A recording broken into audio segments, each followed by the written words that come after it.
అది బ్లాస్ట్ కాదా? ఇష్టం వచ్చినట్టు మాట్లాడితే కాళేశ్వరం మీద ఒళ్ళు మండుతుంది. భరత్ గారు, నేను ఒక్క కాళేశ్వరం విషయంలో ఎవరిని స్పేర్ చేయ, అది కోదండరాం కావచ్చు, జయప్రకాష్ కావచ్చు, అది ఎవరైనా కావచ్చు, నేను ఎప్పుడు వదిలిపెట్టలేదు. అది కవితను కూడా నేను అదే విషయంలో, మీరు మీ అన్ననేమన్నా అనుకోండి, మీ తండ్రినేమన్నా అనుకోండి, కానీ కాళేశ్వరం మీద మాట్లాడితే మాత్రం బొంద పెడతానని చెప్పాను.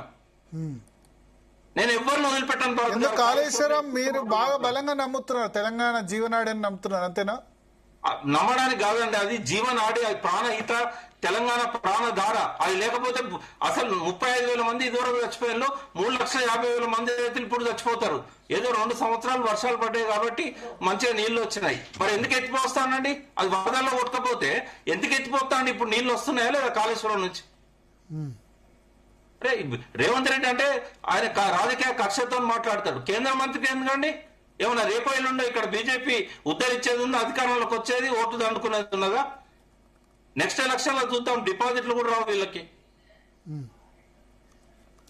మెడ మీద తలకాయ కూడా అట్లా మాట్లాడవచ్చా అండి?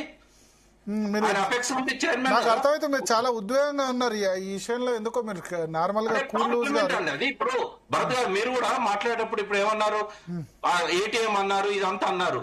కానీ మీరు వెనక పోయి చూడండి, షెకావత్ గారు ఏమన్నారండి?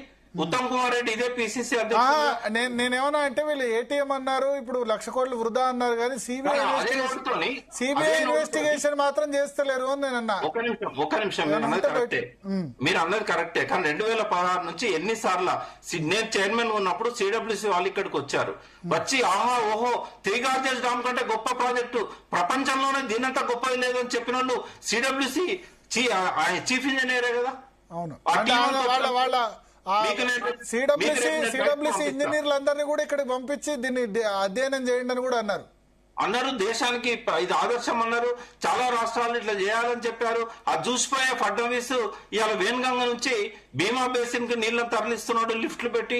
ప్రపంచానికి అత్యంత ఎక్కువ మెగావాట్ల లిఫ్ట్ పెట్టవచ్చు అని చెప్పింది, అత్యంత ఎక్కువ టన్నెల్స్ తీయవచ్చు అని చెప్పిన ప్రాజెక్ట్ ఇవాళ అండర్ గ్రౌండ్ లో కూడా స్టోరేజ్ చేయొచ్చు, అండర్ గ్రౌండ్ లో కూడా పంపింగ్ స్టేషన్స్ పెట్టవచ్చు. ఎన్ని విషయాలలో కాళేశ్వరం గొప్పదండి. డిస్కవరీ ఛానల్ కూడా ప్రపంచాన్ని చాటింది. ఒక నదికి నది లిఫ్ట్ చేసి వాళ్ళ. ఇంకోటి భరత్ గారు, మీరు ధర్మపురే, మీకు పైనుంచి నీళ్లు రావు, కిందికెళ్లే రావాల్సింది. ఇవాళ 150-200 కిలోమీటర్లు దగ్గర 70-80 టీఎంసీల నీళ్లను స్టోర్ చేసిండు కేసీఆర్ గారు. ఒక్కరిని నిర్వాసితుల్ని చేయలేదు, ఒక్క ఎకరం కూడా ఆక్రమించలేదు. అరే బుద్ధి తెచ్చుకోవాలి. దేశానికి గర్వకారణమైన ప్రాజెక్టును అనడానికి నోరెట్లు వస్తుందండి? అది నోరా మోరా?